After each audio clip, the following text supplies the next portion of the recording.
Heute möchte ich über die Empörung der Geschwister gegen Mose reden.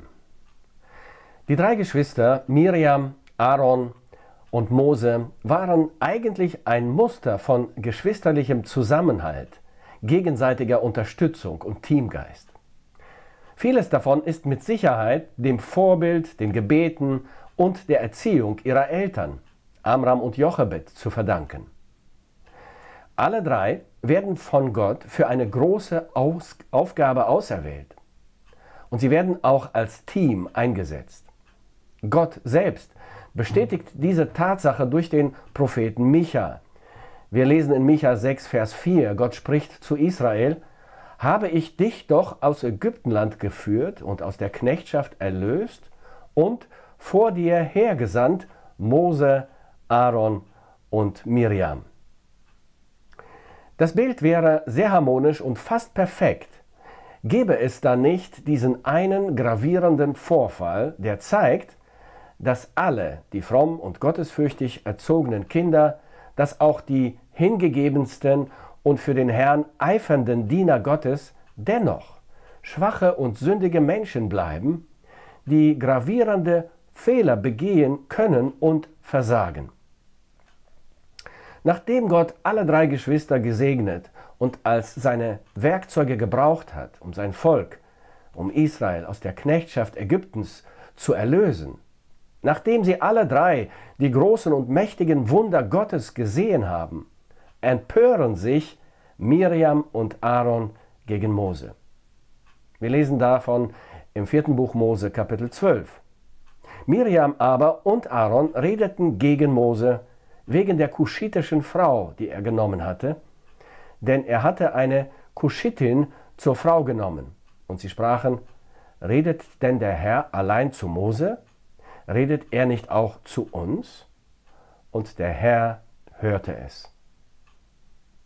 Die Anführerin bei diesem Aufstand gegen Mose scheint eindeutig Miriam gewesen zu sein. Dafür gibt es mindestens 3 Gründe. Zum einen wird Miriam als erste genannt. Zweitens steht das Verb redeten im Hebräischen im Femininum. Sie redete. Und drittens, weil Miriam dafür von Gott bestraft wurde. Aaron aber nicht. Der Grund für die Empörung ist scheinbar vordergründig die kuschitische Frau, die Mose geheiratet hatte. Kuschiter waren Äthiopier. Die Geschwister waren unzufrieden, dass Mose eine dunkelhäutige, nicht hebräische Frau hatte. Wahrscheinlich handelt es sich hier um die zweite Ehefrau von Mose, die er möglicherweise nach dem Tod seiner ersten Frau Zippora geheiratet hatte. Genau wissen wir es nicht. Es ist möglich, dass Miriam sich darüber empörte, weil sie befürchtete, dass sie selbst jetzt weniger Einfluss auf ihren Bruder haben würde. Außerdem mag sie es als moralisch verwerflich empfunden haben, dass Mose eine Ausländerin geheiratet hat, die nicht zum hebräischen Volk gehörte. Aber diese Anklage hat keine Berechtigung. Das Gesetz Gottes verbot solche Ehen nicht. Nur die Ehen mit den Völkern Kanaans waren verboten. Außerdem wissen wir nicht, ob diese Ehe nicht bereits vor der Gesetzgebung auf dem Sinai geschlossen wurde. Aaron war hier offensichtlich von seiner Schwester beeinflusst und mitgerissen worden. Doch der Grund für diesen Aufstand der Geschwister gegen Mose hat eine wesentlich tiefere Ursache als die Ehe des Mose mit einer Äthiopierin. Die Geschwister zweifeln mit ihrem Aufstand die moralische und die geistliche Autorität ihres Bruders an und beanspruchen für sich mehr Macht, mehr Einfluss und mehr Autorität. Sie sprachen nämlich: Redet denn der Herr allein zu Mose? Redet er nicht auch zu uns?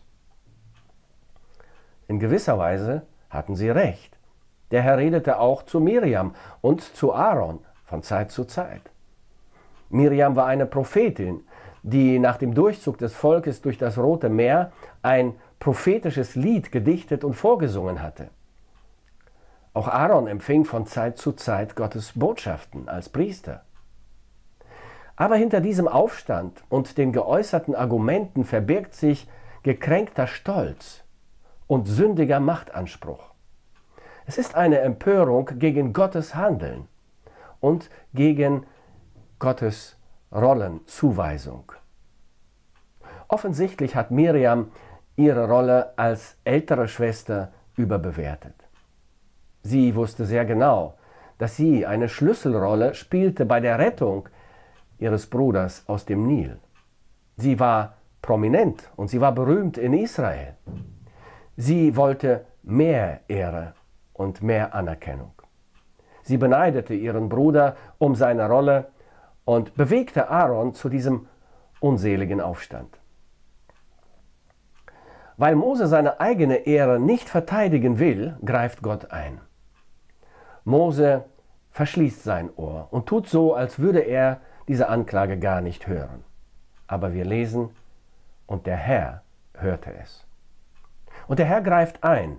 Er verteidigt seinen Diener Mose und stattet ihn mit noch mehr Vollmacht und Autorität in den Augen der Geschwister und des gesamten Volkes aus. Und der Herr bestraft Miriam. Sie und Aaron müssen auf schmerzliche Weise wertvolle Lektionen lernen. Erstens, Gott widersteht den Hochmütigen, den Demütigen, aber gibt er Gnade. Zweitens, Gottes Geist begabt und beruft jeden persönlich und individuell nach seinem Ermessen. Paulus unterweist die Korinther im Hinblick auf diese Wahrheit mit folgenden Worten. Er sagt, dies alles aber bewirkt ein und derselbe Geist, der jedem persönlich zuteilt, wie er will. Diese Ereignisse werden uns mitgeteilt, damit wir daraus lernen und vor eigenen Fehlern bewahrt werden. Paulus formuliert eine geistliche Lektion, die die Wahrheit dieser Geschichte unterstreicht im Römerbrief Kapitel 12, Vers 3 so.